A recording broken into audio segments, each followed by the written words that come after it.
Hi, welcome to YoYo TV. Telangana రాష్ట్రంలో త్వరలోనే teacher MLC ఎన్నికలు జరగనున్నాయి. ఈ నేపథ్యంలోనే ఈసీ షెడ్యూల్ను కూడా విడుదల చేసింది. ఉమ్మడి ఆదిలాబాద్, కరీంనగర్, నిజామాబాద్, మెదక్ పట్టభద్రుల ఎమ్మెల్సీ స్థానంతో పాటు 2 టీచర్ ఎమ్మెల్సీ స్థానాలు ఖాళీ కానున్నాయి. ఈ స్థానాలకు బీజేపీ ఇప్పటికే అభ్యర్థులను ప్రకటించింది.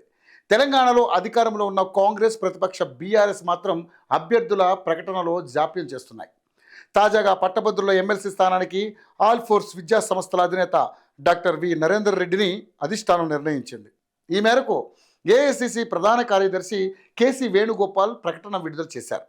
ప్రస్తుతం ఈ స్థానం ఎమ్మెల్సీగా కాంగ్రెస్ సీనియర్ నేత మాజీ మంత్రి జీవన్ రెడ్డి ఉన్నారు.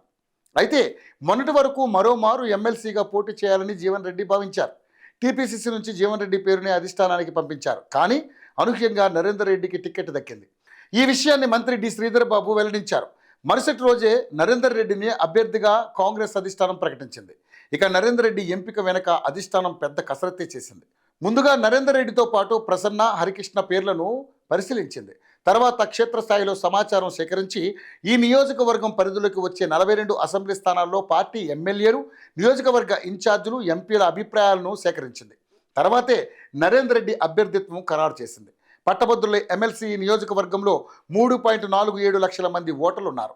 అందులో సగానికి పైగా ఉమ్మడి కరీంనగర్ జిల్లా నుంచే ఉన్నారు. ఈ కారణంగా కూడా కాంగ్రెస్ పార్టీ నరేందర్ రెడ్డి వైపు మొగ్గు చూపినట్లుగా సమాచారం. జీవన్ రెడ్డి తప్పుకోవడంతో ఆయన పేరు మరోసారి రాజకీయాల్లో గట్టిగా వినిపిస్తోంది.